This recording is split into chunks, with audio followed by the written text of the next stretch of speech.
Hey girl. Yeah, I don't know if I feel like going to the beach today. Shouldn't have ate all those calories yesterday.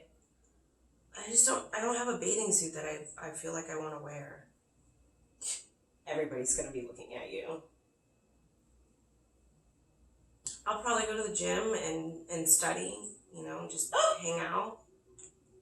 You need to go to the gym like 2 times a day. Yeah, I'll hit you back later if I decide to come, okay? Don't bother hitting her back up. I don't know why you think you can wear something to the beach. Enough, Betty. Oh my goodness. I can't take it anymore. Are you talking to me? Yes, I'm talking to you. I don't know who you think you're talking to. My therapist and I have talked about this. You are not my real voice. Oh, so who am I then? You are the voice of everybody in my life who has been negative.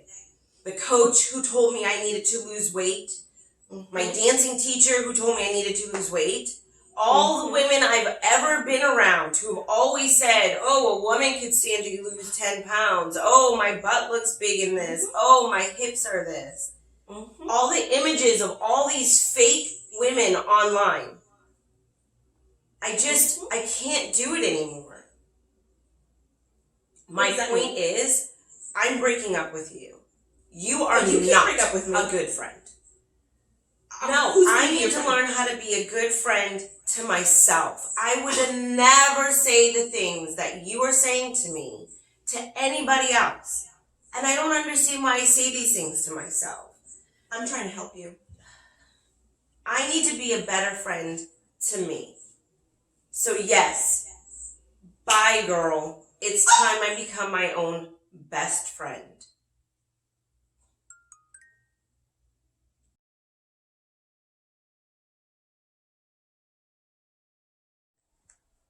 Hi folks, so what you just saw is a video about what's going on in our brain when we have a negative self-body image, and also a couple techniques that I use with clients in order to work through that. We'll talk about some other techniques in future videos, but we'll go into a little depth about what those techniques are like right now. So one of the things I talk with clients about is that negative self-talk is not actually their natural voice. Our natural voice is actually very encouraging, very inspiring, and very motivational. So that negative voice a lot of times is a combination of other voices and experiences that we've had in our life. So it could be having parents who have had issues with their weight or concerns about their weight. It could be friends who have had issues with their body and made comments about their body around you.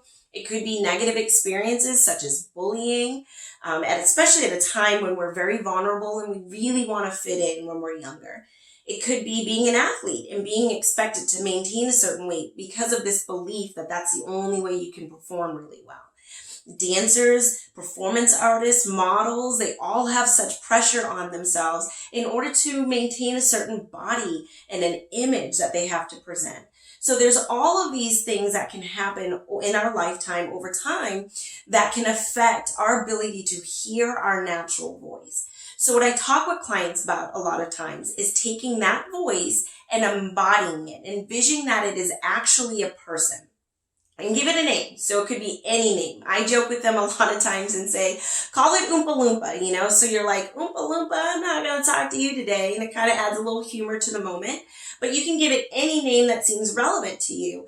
And in that moment now, you are looking at that is your best friend. And would you still be friends with that person if they were a real person? And more often than not, people will tell me, I would never be friends with someone that they talk to me that way. Not only that, I would never talk to someone that way that person is talking to me. So we talk a lot about how do we start to separate from that friendship because it's not benefiting you. It might have at some point, but it's definitely not benefiting you right now. So we start to work on that by just challenging it. When that voice comes up, we say, uh-oh, Oompa Loompa, we're not having that conversation today. The other technique that you see in that video is having something to ground you in. And it's not just in the moment when we're not feeling good, but it's something that we do throughout the day. We have to consciously do tangible exercises to change our subconscious dialogue.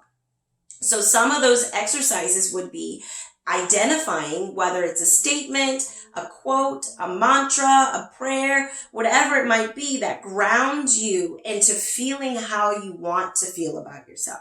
So it could be something as simple as saying, I am beautiful, I am loved, I am strong. And we write it on our mirror, or we have it as a timer in our phone that goes off every 4 hours, or whatever it might be, but that throughout the day, several times a day, we are reminded of this grounding statement so that we're consciously changing that dialogue.